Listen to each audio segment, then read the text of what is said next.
Hey, how's it going? Why don't you take a look at my signs real quick? I only turned on like every light on the west side of this room and the next room so you can see, and it's still not that bright. Oh well. Something to fix for next time, I suppose. Alright, I have cards, but I wanted to talk first because I didn't know what I wanted to read on, even though I had already pulled the cards. I just didn't have a direction, and so I was just, doing what I do, which used to involve actually leaving the house and going outside and having like a bike ride or something. But even though it's really nice out and sunny, yeah.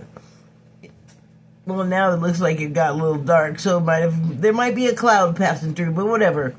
It is a nice day, except it's really cold, and even though doctors will insist the weather has nothing to do with affecting your joints, mine don't want to go out there and get pulled around and strained, so...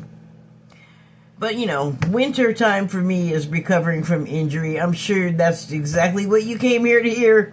Never mind. So, yes, it is cold outside, and I have to, source my material from inside, basically.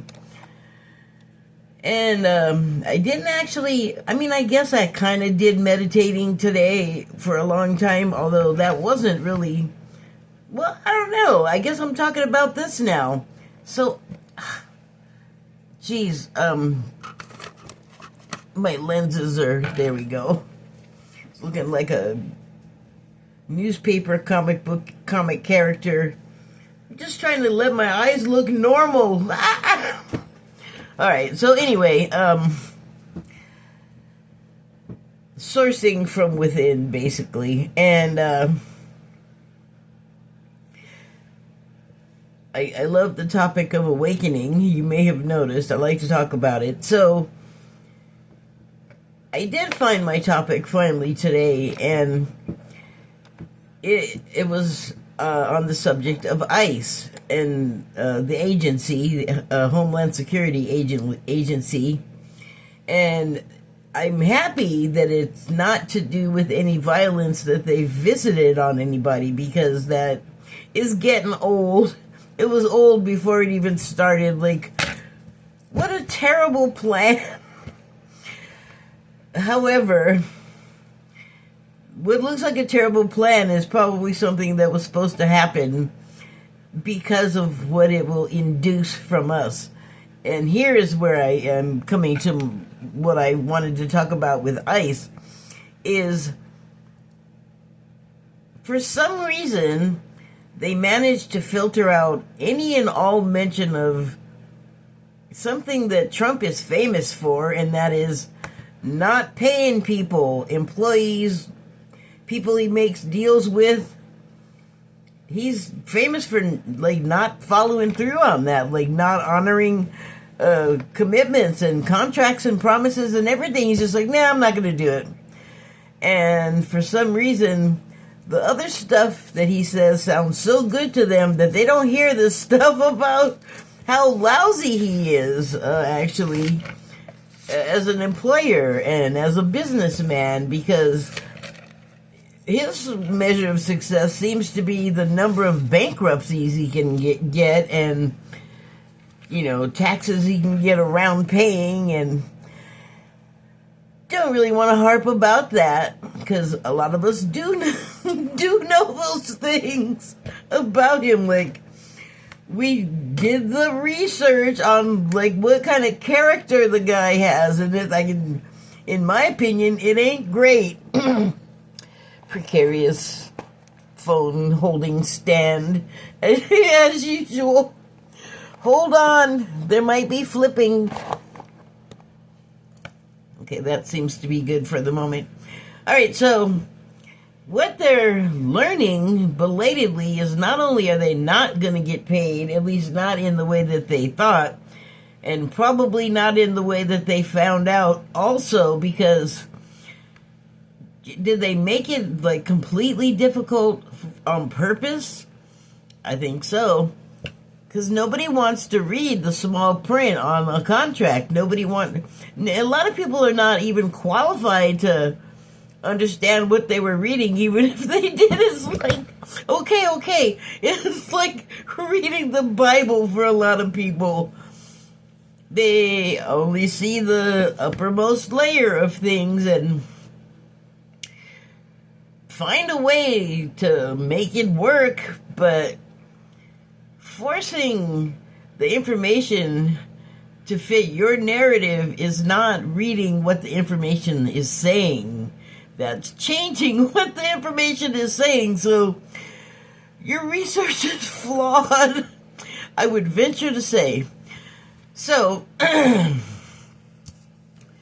these people thought, like, okay, this is my surface level reading. They thought, okay, I'm going to make money. I'm going to have insurance. And this is a major point, a sticking point for them right now, because what they discovered was the signing bonus is only paid if you complete the number of years you contracted for. So if you thought you were going to get a $50,000 signing bonus handed to you, they again changed the meaning of words. And so signing bonus, which you would normally get upon signing, upon hire, you don't get until you have to work all of 5 years. If you quit early, you have to repay the bonus that you did not get. Hello? Completely Trumpian and not at all surprising to me, but these ICE guys apparently, and I suppose there's women too, which, pow, blows my mind, but I guess we all do what we gotta do. And also, again, a third thing, the pre-birth contract, as appalling and upsetting as all of this might be, we all decided that this is what we want. Pre-birth and now. The conditions for the current conditions would not be possible if the whole situation and everything that added to it were not conducive to the idea of creating this very situation, or these situations, I should say, because it's all one thing, but it's a big thing with lots of branches and roots and tendrils and tentacles, reaching out all directions. And so it's just it's just like how a body works. You put some in over here and it affects some stuff somewhere else over there, but you're not necessarily paying attention all of the time to all of the other parts. How much attention are you paying to your toes until you drop something on them or somebody steps on them? Pretty remote from your uppermost thinking, but they're there. You know that whatever you took the medication for is meant to affect a specific ailment. So I feel like these guys have these big bodies, and I guess that would be their lives and stuff. So they took these jobs so they could get money and insurance, and it turns out they're getting neither. In most cases, I guess some select people are getting paid. What's that about? I mean, I don't know what's that about, but I think these other people who have impulse control issues and barely any control over their tempers might find that offensive of the other people. Why are you getting stuff and I'm not? I could see that becoming a problem. So and morale is already crap, because I guess another thing they thought they were going to do is go out and be authority figures, and I don't know if they thought people were going to just lay down and obey, but it kind of seems like they would not be happy if they just did that, because I think it appears that they enjoy throwing their weight around, being violent, as violent as they want to be. Evidently, that's been cleared. So, yeah, I'm not a fan, not personally, but this is not about that. This is about them making, I don't know, like not great choices, as it turns out. Because here's the ironic thing: a lot of the people in ICE that have been instructed, I guess, to go after certain types of people, like with accents of a certain kind and appearances of a certain kind, and at places where certain people be found congregating, like restaurants that serve food that is native to the land they're immigrants from, that kind of thing. Or just places where people have jobs, or even at the place where they're supposed to be, where they're doing what they're supposed to be doing, what was the issue for years. Like, they got to do it right. They got to go through the right, correct process and the legal blah, blah, blah. And so that's what a lot of these people are doing that are getting snatched up there, going to their legal naturalization appointments and snatching them. And I'm like, if you want the criminals, go to the jails. That's where they probably are. You know, because it's not an investigative agency.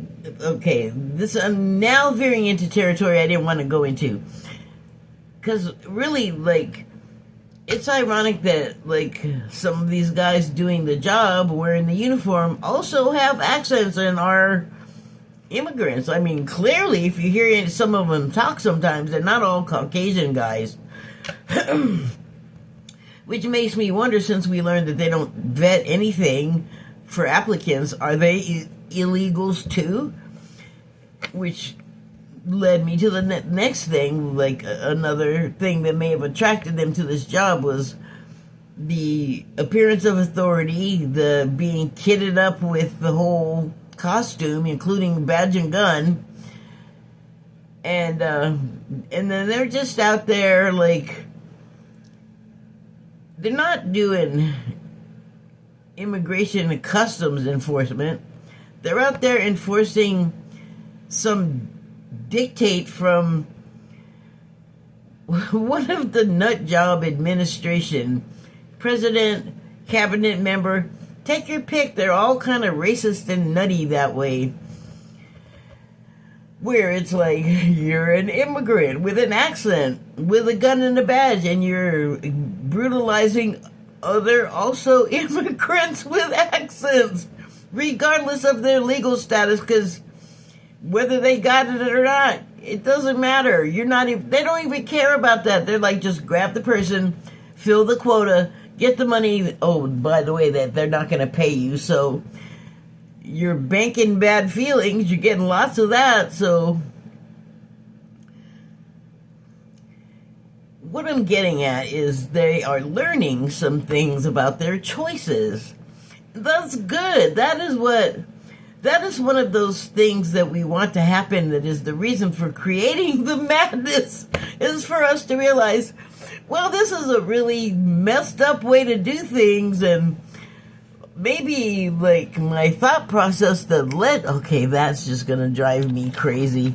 Maybe my thought process that led to this whole situation is the reason. Oh wait, I made that decision. I didn't vet this thing that didn't vet me back either. You gotta take some responsibility for what you're gonna do in your life, especially when, here's the other ironic thing, they wanted insurance for their sick kids, although they're showing absolutely no sympathy or empathy for sick kids in custody, sick parents, kids that are not captives of ICE, but that their caretakers are, and they're sick, and so they're not getting the care that they need because their caretaker is locked up and that kid is dying. Like, that's happened, I think, a few times now. So kid, adult, somebody's sick that the caretaker can't get to care for. You can thank your local ICE agent for that. So it's like, really, like, you want your kid to have health and welfare and all the good stuff, but you're gonna, like, just decimate this other person in the same position's life for nothing, it turns out? Here's another thing about them. So, you know, they haven't been getting paid, I guess, for a while. So how are the rooms financed? And how are they eating the food that they can procure because nobody wants to serve them? Some comedian, and I guess there was a group of them together talking because other comedians, as I recall, were laughing about this, but one of them said the food must just taste like spit, and then another one was like, the whole place probably just comes in and spits on every ice entree, and I was just, well, you know, grossed out, but yeah, probably. I have worked in food service, and I would not do that, like that. You know why I wouldn't do it? Because I don't want to eat spit. I don't want that kind of boomeranging back at me, but, you know, I'm not there, which doesn't mean I can't care about the situation. I totally do, and just because I'm not there, that don't matter. They come to you. They come to your town, so I know that they're here in the state that I'm in. They're up north. I wouldn't be surprised if they showed up here because there's a lot of brown immigrants in my town. Not looking forward to such thing. But, you know, hey, here's a bright spot. The government shut down so that they don't have to pay these people because their agency funding ran out at midnight this morning, so hours ago. But remember, I mentioned people, like, they're already doing it for free. Some people are fine doing it for free because, I don't know, they're not nice guys. I don't know how else to put it. They enjoy terrorizing people, and even though there's not a damn thing right about what they're doing, they're telling themselves that they are the rightest of righteous. Rightfulness. So, that is what I'm kind of became like the topic for this video today. Was I always like to see, even though it's hard to look at, I like to see us getting to the point where the light dawns on us, like, oh, I've been doing something kind of terrible like my whole life or for many years, or oh my God, I suddenly understand that I feel now how I've made such and such person or people feel. And that's always like you making a step up, like in your awakening. Because earlier when I was on Blue Sky, this woman had I think it's a woman actually, they didn't give a gender and I didn't look at their profile picture, but the post was a gif of somebody like yelling and freaking out, and the text on it said something like, wake up, you're all under spells. And I was like, that's it didn't say wake up, it said something like snap out of it, you're all on spells or something, but you're all under spells. And I of course had to answer with my, I don't even know. I seem to really bug people when I actually respond to their publicly posted texts or accounts or posts, whatever. It's in the discovery feed. Like the public, everybody, like unless you're private or you have like stuff disabled, is there. It says comment. I commented, so I said, well, For people to understand that they're under a spell, they have to first believe that spells are a thing. And I was like, it's going to be just as useful as shouting at people to wake up, because they don't know that they're, like, as far as they know, they're awake. They're seeing what you're seeing. They're like, what are you talking about? There's finer details and nuances to notice about reality, you know, and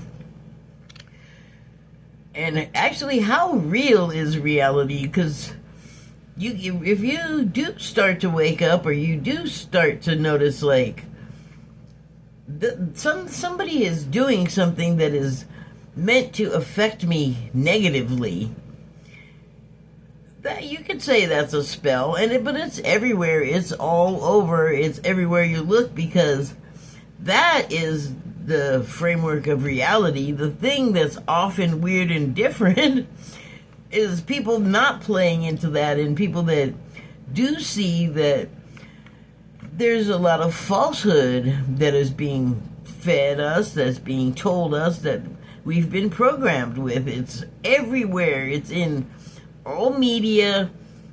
It's in everywhere. You can't escape it. It is the world. But there are layers, and so that's the uppermost, topmost layers. It's not just one. It goes pretty dang deep, which we are learning now because of the release of the Epstein files. Although people think that's the be-all, end-all of getting information, and are all like, well, it's redacted. I mean, I don't know. The information is getting out all kinds of other ways. And so I wouldn't rely on, like, network news to tell you all of the story, or really the story at all. Like, they're going to really, like, edit and filter what you're going to be seeing. So you have to take it upon yourself if you really want to know. And you have to get to that point, too. Like, if you're so-called asleep, then you don't know to be looking for something that's wrong. Like, you're just, this is it. This is the way it is. This is the way it's always been. Well, that may be true, but it doesn't have to stay that way. You know, part of the programming and stuff is impressed upon us that we're powerless, and we're not. But we're learning that, too.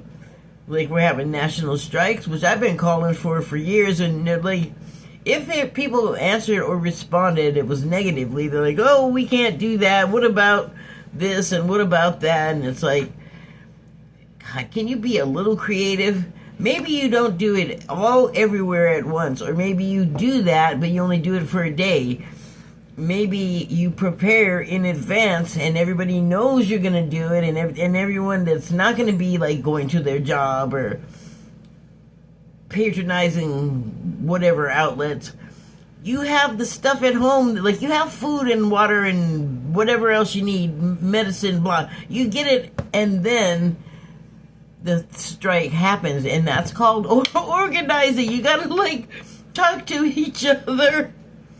And so, no one wanted to talk to me all these years that I've been mentioning it, except to tell me that it was a crazy bad idea. But now people are seeing the light, and I am grateful for that, because that is what I wanted out of saying it over and over. I wanted people to realize, like, that is the power in this world that we have, which the world is trying to make our powers smaller and smaller and smaller, and put us in a place where we can't do anything, or make us think we can't do anything. We can always do something.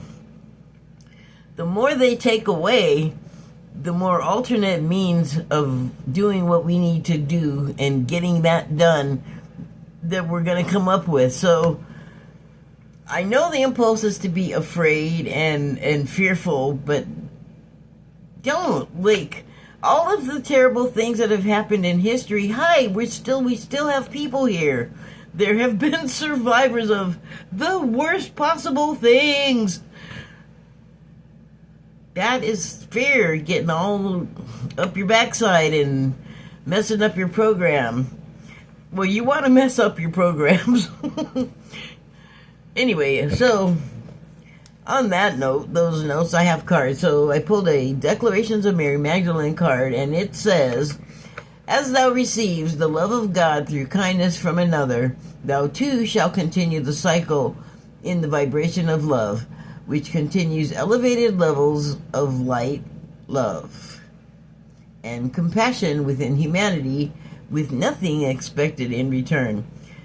So that's an important point. When someone is thoughtful and nice enough to think of your comfort or happiness or safety, and they do something for you, it is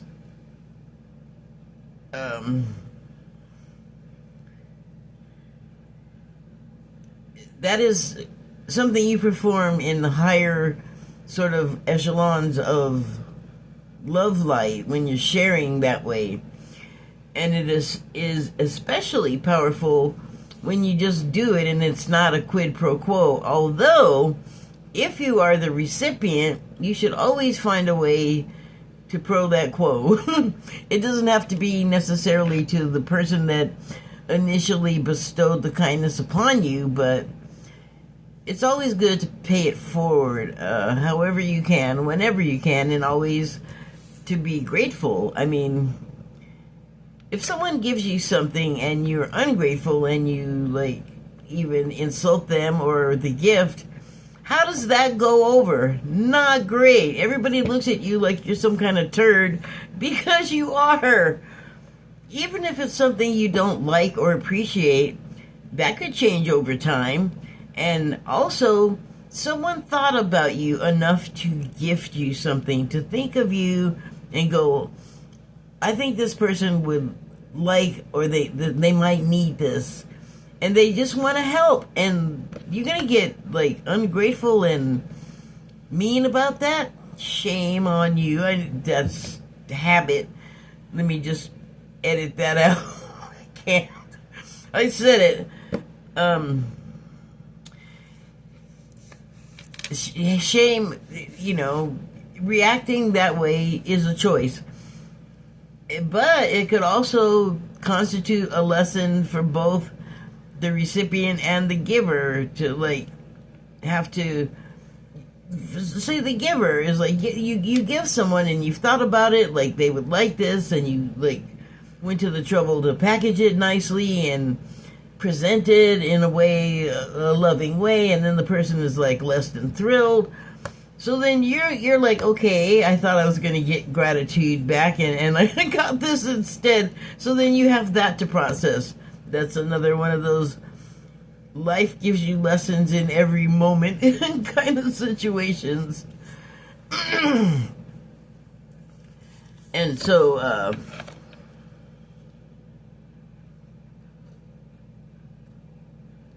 it's like adding to the love battery to make those types of exchanges without strings. Alright, so I have two Starseed Oracle cards, and the first one is Activated Earth. And it has on it one of those doorways that you might see at Puma Pinko.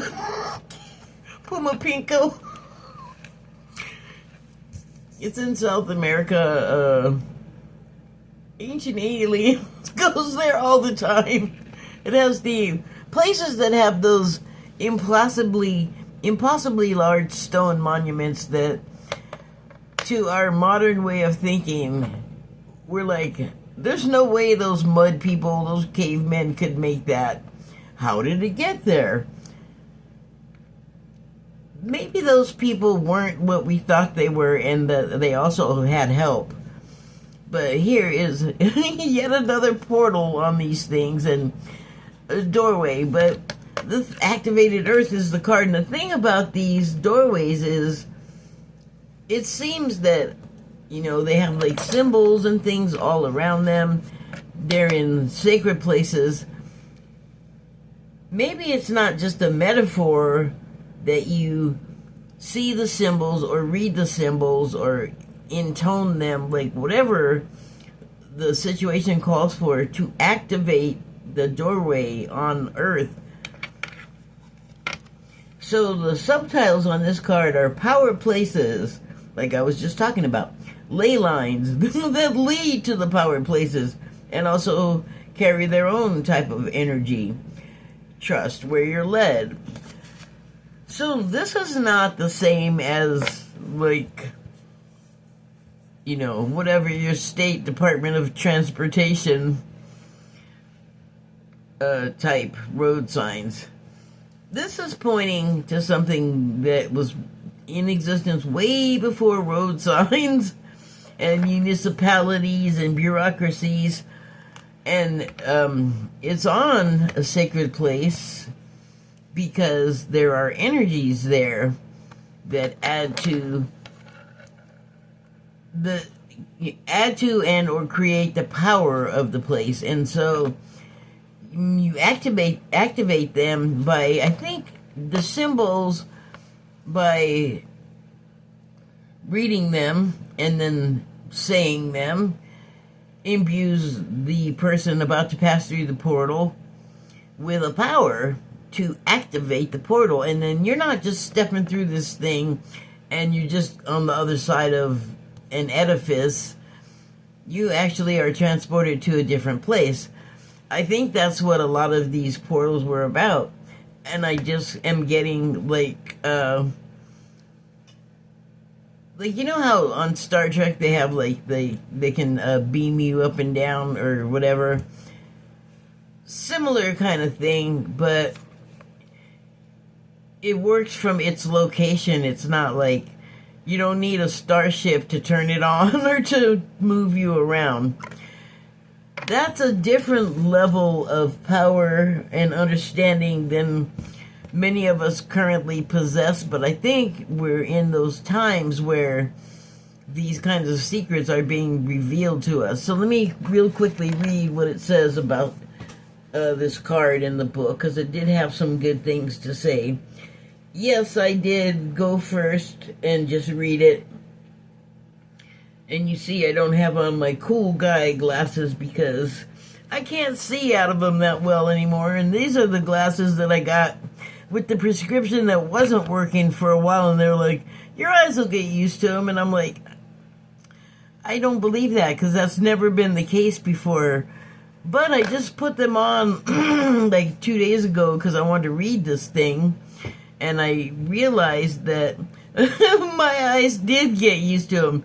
But that didn't make me happy, because that just means my eyesight got worse. I need to eat like a shit ton of frozen blueberries. So, okay. Ley lines are invisible pathways on the land along which energy travels. They can be sensed when we tune into them with our subtle senses. Also known as spirit paths, they've been compared to the meridian system of the body used in Chinese medicine, and they link sacred sites, stone circles, burial mounds, and places of worship worldwide. In Australian Aboriginal culture, song lines were the paths traveled by the creator beings as they made the land and sea during the dreaming. These paths were recorded in the traditional songs and dances of the people, allowing them to access information about the land's history and travel safely across great distances. So, they just talked about these paths were recorded in the traditional songs and dances of the people, allowing them to access information about the land's history and travel safely across great distances. So, again, with the symbols around these portals, I said that, saying them imbues you with a kind of power. So, light language, I don't know if you've ever seen it. You can put it into the search bar on YouTube and you'll see lots of people that are doing light language. And so, in some cases, not all cases, there's a lot of physical movement involved. And I guess that is part of, the spell, in a way, of opening and unlocking these portals, and then also the key within ourselves that, you know, aids in the unlocking and perhaps even programming destinations, because it talks about going great distances and not just to the other side of this like hole in the wall, basically, because it's not just that. Maybe on the surface that's what it looks like, but it's so old and impossible looking, some of these sites, that we just have lost touch with the knowledge of how to like understand what they're doing there and understand what we are supposed to be doing to them, you know, like at the same time. Okay, so many believe that as we visit such sacred points on Earth, something is activated within us. I think I just said that. Some also believe that, and also that's pretty common knowledge, some also believe that by connecting with the land with devotion at these sacred places, something is activated within the planet too. Bingo! Are you being called to travel to a sacred place that your soul remembers, or to tend the land you live on, to honor and acknowledge the known and unknown keepers or nature spirits of that land? As you connect with the earth and honor its keepers, the land opens up more fully to hold you. The fruits provide more nourishment, and the guardians watch over you. That's beautiful, man. Starseed activation. Oh man, I gotta whisper again. Okay, place a card on the portal of your heart and whisper the following. I honor and thank the keepers of the earth beneath me, known and unknown. Thank you for your nourishment and tender holding. That's a nice one. Okay, so the next card I have is the Blue Flame. Notice there's another portal. So, you know, I have looked at this before and seen the Blue Flame as a figure, you know, and it could be the figure, like, as they pass through the portal, inflamed by the energies. And, also, if you look at it another way, you could see it as sort of on the other side of the portal. First there's darkness, and then it gradually opens to like a person-sized step through. A slim person, but I have a feeling it's flexible. But, you know, in the times of these edifices, these monuments, I just wonder, were there like really fat people? Because it seems like everybody was all starving and scrabbling. That's the history that we have, but we don't really know. Like we really don't, you know. And then there's information out there, but people are like reluctant to believe it because it's so beyond the realms of the reality that we know. Anyway, let's see what this one says, and I lost the page. There it is. All right. So the subtitles are Spontaneous Awakening, Activation, Integration Time. I think that integration is referring to when you do become aware of these sort of spells and awaken to things like that, like wake up to the fact that there's something to wake up to, like, oh my gosh, all this isn't it all, this is not everything. And I feel like that can be shocking for people. Like I was trying to say the same thing about people learning about the stuff in the Epstein files and being like unprepared for the levels of depravity that it sinks to, that, you know, I'm always going to have to wonder now, whenever I see Brad Pitt, who I've always liked on screen, like he's attractive and I've liked many of the movies he's been in, but now I got to always look at him and wonder if there's 10-year-old girls stuck in his teeth. And not just him. So But also, that's part of the whole unrolling of everything. Like, the polar world is all about contrast. So that sounds pretty vile, and it is like, I would have never put that on him because I had so much affection for him. Because of the very superficial reasons I mentioned.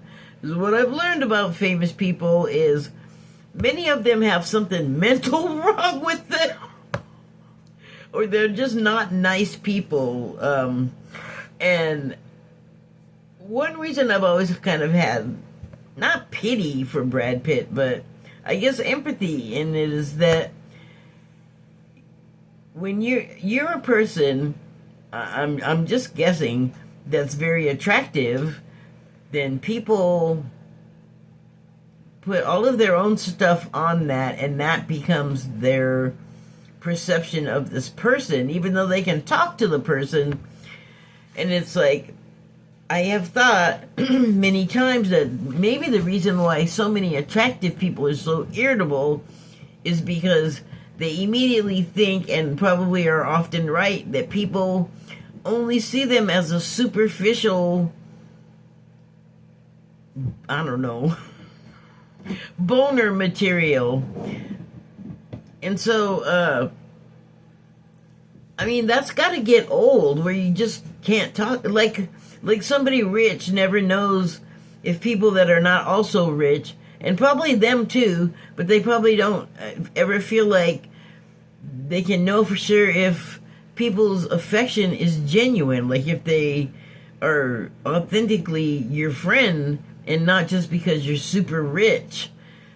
And so I feel like it's the same thing when you're like really attractive.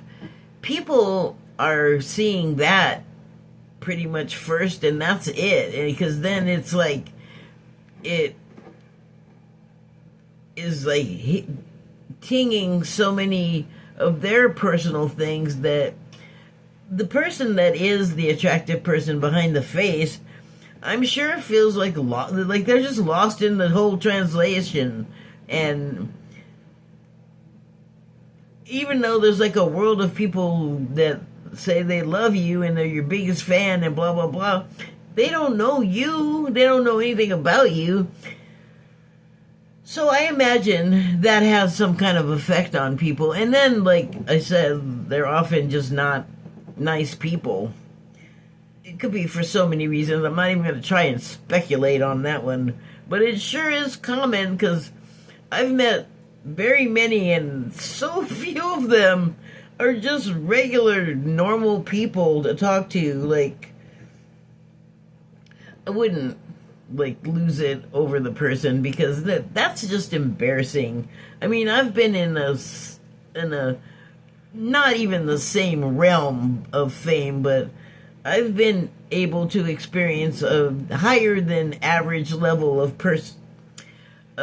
popularity in my life from being in bands when I was in punk rock bands. And so I understand on a level, like I've gone to places where I didn't live and found people that knew me, knew who I was, knew stuff about me, and that's kind of a weird feeling. So they have it on, like, the level is so much more greatly amplified. And then you have, like, whatever their home life, their upbringing was like.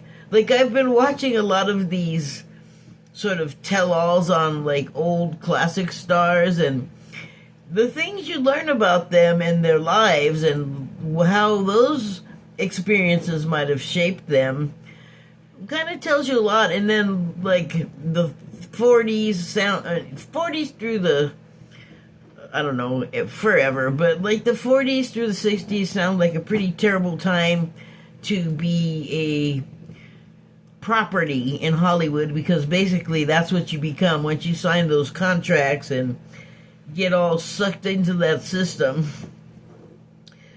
Yeah, it's it sounds like a lot.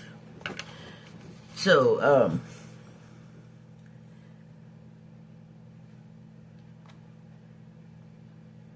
I mean, just read what the book says about the Blue Flame. This is a card of awakening and energetic upgrades. Perhaps you're going through a period of spontaneous awakening, receiving visions, and having experiences that are out of the ordinary. In the West, little is known about the process of spontaneous awakening, and it can feel very scary when you're going through it alone. Like, if people are not, like, on that wavelength at all, and you start going through awakening, and you start trying to describe what you're going through, and then, like, if you find the only people that know how to talk about it are, like, woo-woo people, or new age people, or, you know, whatever the unflattering perception is, if that's what you're surrounded with, and you're not, like, as awakened as you could be, because it gets easier the more awakened you are. I mean, it gets more strange, perhaps, but eventually you begin to feel like there's a community, and you're not this weirdo, and the stuff that you're trying to say, that you're trying to describe to other people that are not experiencing it and are not going to, because they haven't gotten into that space yet in their consciousness, you're going to run into some dissonance. But it's okay, because, you know, once it starts, it's impossible to reverse. And it's not bad. Like, just like any of the things in life that are scary when you first encounter them, in most cases, it's going to get better. So, you know, just try and keep that in mind. There's a lot of people out there that are also experiencing the same kind of confusion, so that's got to be heartening. I think I'm done. Thank you, and oh shoot, let's try to get my ring off. Thank you, and good night.